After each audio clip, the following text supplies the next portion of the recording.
మాది కరీంనగర్ దగ్గర ఒక్క గ్రామం. నేను నా ట్రైనింగ్ కంప్లీట్ చేసుకుని వచ్చాక జాయినింగ్కి కొంచెం టైం దొరికింది. ఆ టైంలో నేను మా చుట్టాలు మరియు ఫ్రెండ్స్తో గడపాలి అనుకున్నా. అది నవంబర్ 2023 టైం. అలా మా చుట్టాలు ఫ్రెండ్స్ అందరినీ కలిసి జగిత్యాల దగ్గరలో ఉన్న మా అమ్మమ్మ వల్ల ఇంటికి వెళ్లాను. డిసెంబర్ టైంలో. అప్పుడు మా అమ్మమ్మ వల్ల ఇంట్లో చిన్న ఫంక్షన్ ఉండే. ఆ ఫంక్షన్లో టాక్ ఆఫ్ ద మ్యాటర్ నేనే. కొత్తగా గవర్నమెంట్ జాబ్ వచ్చింది, అది ఇది అని అందరూ చాలా బాగా మాట్లాడారు. అప్పుడే మా బావ వచ్చి నాతో చాలాసేపు మాట్లాడాడు. చాలా సజెషన్స్ ఇచ్చాడు. అంటే ఎలా ఉండాలి, ఫుడ్ అలా ఉంటది ఇలా ఉంటది అని. మధ్యలో మా అక్క కూడా వచ్చి నాతో మాట్లాడింది. వాళ్ళు మాకు దగ్గరి చుట్టాలు ఏం కాదు, అమ్మమ్మ వాళ్ల తరపున చుట్టాలు.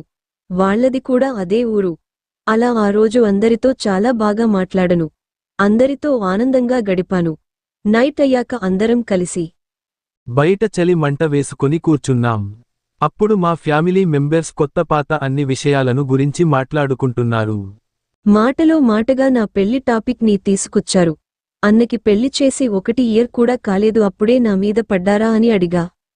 దానికి మా చిన్నమామ పొద్దున ఫంక్షన్లో నీతో మాట్లాడారు చూడు శ్రీధర్ బావ, వాళ్ళ కూతురిని నీకు ఇచ్చి పెళ్లి చేస్తా అని ఒక్క మాట అన్నారు. ఆ అమ్మాయి మంచిది, హైదరాబాద్ కోటి ఉమెన్ కాలేజీలో చదువుతుంది, ఆ అమ్మాయిని చేసుకోమని బాగుంటది అని చెప్పాడు. మామ నేను ఆ అమ్మాయిని ఎప్పుడో చిన్నప్పుడు చూసా, మళ్ళీ ఎప్పుడు చూడలేదు అండ్ నాకు ఇంకో 3-4 ఇయర్స్ దాకా మ్యారేజ్ వద్దు అని చెప్పినా. దానికి మా వాళ్ళు, నిన్ను ఇప్పుడు ఎవరు చేసుకోమని చెప్పట్లేదు, ఒక్కసారి అమ్మాయిని చూడు, చూసి ఓకే అంటే నీకోసం ఎన్ని ఇయర్స్ అయినా వాళ్ళు అగుతారు అని చెప్పారు. సరే నాకు కొంచెం టైం కావాలి, 2 నెలల తరువాత పెళ్లి చూపులు అరేంజ్ చెయ్యండి, అప్పుడు చెప్తా అని చెప్పినా. మా వాళ్లందరికీ 2 నెలలు ఎందుకు అన్నట్టు ముఖం పెట్టారు. బట్ లాస్ట్కి ఒప్పుకున్నారు.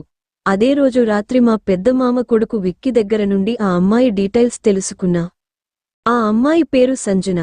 ఎలాగోలా కష్టపడి తన గురించి చాలా విషయాలు తెలుసుకున్నాం. 1-2 రోజుల తను హైదరాబాద్ నుండి ఇంటికి వస్తుంది అని తెలుసుకున్నాం. తనని డైరెక్ట్గా చూడడానికి కరీంనగర్ బస్టాండ్కి వెళ్లాను. తనని చూసా, తను కూడా నన్ను చూసి నవ్వింది. నేను షాక్, ఆశ్చర్యంతో నోరు తెరిచిన ముఖం, ఈ పిల్ల ఏంటి నన్ను చూసి నవ్వుతుంది అనుకున్నా. తరువాత తను నా దగ్గరికి వచ్చి మాట్లాడడం మొదలుపెట్టింది. సంజన, హాయ్ మామయ్య, ఎలా ఉన్నావ్? నేను బాగున్నా, నువ్వు ఎలా ఉన్నావ్? సంజన, చాలా బాగున్న మామా. నేను నీకు ముందు నుండే తెలుసా? సంజన, తెలుసు మామయ్య, మీకే మేము తెలియదు అంటూ ఫేస్ ఎలానో పెట్టింది. అదేం లేదు సంజన, నిన్ను చిన్నప్పుడు ఎప్పుడో చూసా, మళ్ళీ ఎప్పుడు చూడలేదు కదా. సంజన, చూడకపోతే మార్చిపోతారా? అదేం లేదు సంజన. సంజన, సరే సరేలే, ఎటో వచ్చావ్, నిన్ను చూడడానికి వచ్చా. సంజన, అబ్బా నిజమా? నిజమే బాబు సంజన, నాకు ముందే తెలుసు మామయ్య ఇవి అన్నీ. బట్ నువ్వు నా కోసం బస్టాండ్కి వస్తావనుకోలేదు. నువ్వు ఎందుకు అనుకుంటావ్లే. సరేరా బయటకి వెళ్దాం, కొంచెం ఏమి అయినా తిని కాసేపు స్పెండ్ చేద్దామన్నా. దానికి తను కూడా సరే అంది. తనని నా బైక్ మీద ఎక్కించుకుని రెస్టారెంట్కి వెళ్లాం. అక్కడి నుండి LMDMకి వెళ్లాం. ఎవరికి తెలియకుండా తనని జగిత్యాల కంటే ముందు బస్ స్టాప్ దగ్గర దాకా నా బైక్ మీద తీసుకుని వెళ్ళా. వెళ్ళేప్పుడు నీ నెంబర్ ఇవ్వు మామయ్య అని అడిగింది. నేను నెంబర్ ఇచ్చా. మన ఇద్దరం ఇలా కలిసామని ఇంట్లో చెప్పకు, కొన్ని రోజులు ఇలానే ఉందామన్నా. సరే అంది. ఆ రోజు నుండి రోజు చాటింగ్, కాల్స్, రోజు అదే పని. 1 వీక్ తరువాత బయటకి వెళ్దాం వస్తవా అని అడిగినా. ఎక్కడికి అని అడిగింది. అలా బయట తిరిగి వద్దామని చెప్పినా. ఈ రోజు వద్దు, రేపు మా ఫ్రెండ్ వల్ల అక్క మ్యారేజ్ ఉంది. సో రేపు కాసేపు మ్యారేజ్ దగ్గర ఉండి తరువాత ఎటైనా వెళ్దామంది. సరే అన్నా. నెక్స్ట్ రోజు తను రెడీ అయ్యి బస్ ఎక్కినా అని చెప్పింది. సరే నెక్స్ట్ స్టాప్లో దిగు, నేను నీకోసం చూస్తున్నా అని చెప్పినా. తను నెక్స్ట్ స్టాప్లో దిగింది. తనని అలా చూసేసరికి నా మతిపోయింది. చాలా అందంగా ఉన్నవే అన్నా, చీఫ్ ఓ మామ అంటూ సిగ్గుపడుతుంది. అలా తనని బైక్ మీద ఎక్కించుకుని పెళ్లి దగ్గరికి స్టార్ట్ అయ్యాం. మధ్యలో బ్రేక్స్ వేస్తూ వెళ్తున్నా. అలా వేసినప్పుడల్లా తన వక్షోజాలు నా వీపుకు తగులుతున్నాయి. అది గమనించింది. నన్ను గట్టిగా వటేసుకుంది. మామ నీకు ఏం కావాలో నాకు అర్థమైంది. అలా టచ్ కావాలి అని చెప్తే నేనే నిన్ను హగ్ చేసుకుంటా కదా, ఎందుకు పదే పదే బ్రేక్స్ వేస్తున్నావని అడిగింది. నువ్వు అడిగితే ఇస్తావో లేవో అని సైలెంట్గా ఉన్నా, ఇస్తావని తెలుసుంటే చాలానే అడుగేవాడిని అని అన్నా. ఒక్కటి కొట్టి, అన్ని పెళ్లి అయ్యాకే, ఇప్పటికీ దీనితో సరిపెట్టుకో అని అంది. సరేలే అని చెప్పి పెళ్లికి అటెండ్ అయ్యి, తిన్నాక మేము వెళ్తాం అని చెప్పి మా మామిడి తోటలో వెళ్ళాం. డిసెంబర్ టైంలో మీకు తెలుసు కదా, మామిడి తోటలో ఎవరు ఉండరు.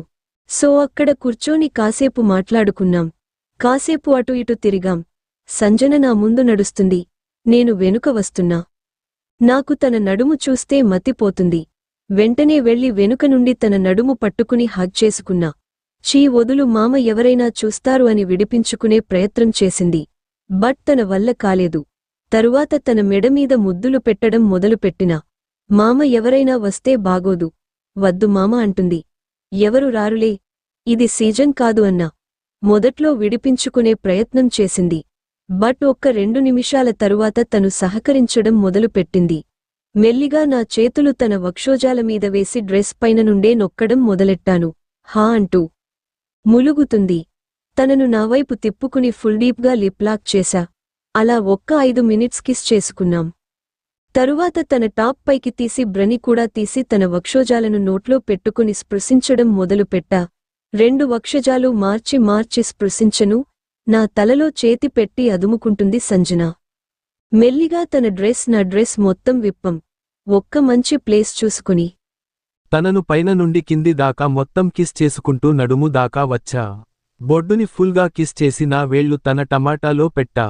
వర్జిన్ కదా, ఫుల్ టైట్గా ఉంది.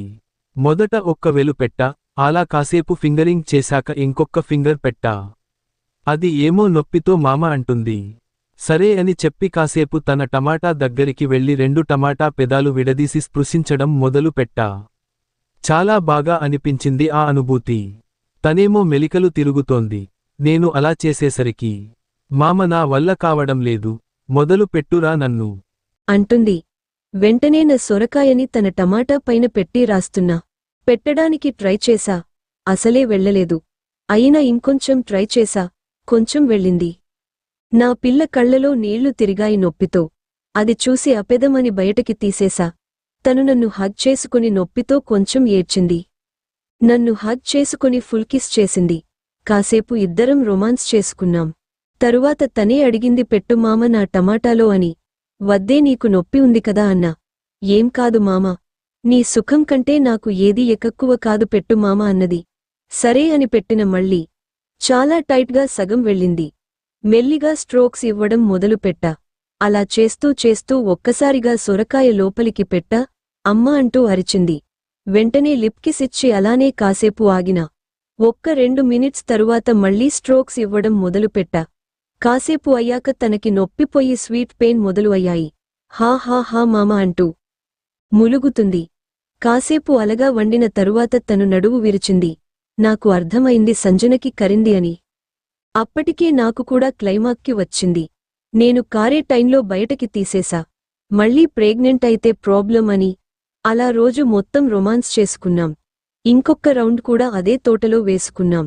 సాయంత్రనయ్యాక తనను దింపడానికి బైక్ మీద తీసుకుని వెళ్తుండగా మా శ్రీధర్ బావ, అదే నా పిల్ల వల్ల నాన్న, మమ్మల్ని చూశాడు. దొరికిపోయంరా అనుకున్నాం. ఎంత ఇంట్లో ఇష్టం ఉన్నా కూడా ఒక్క చిన్న భయం ఉంటది కదా, అదే భయంతో ఇద్దరం ఇంటికి వెళ్ళాం.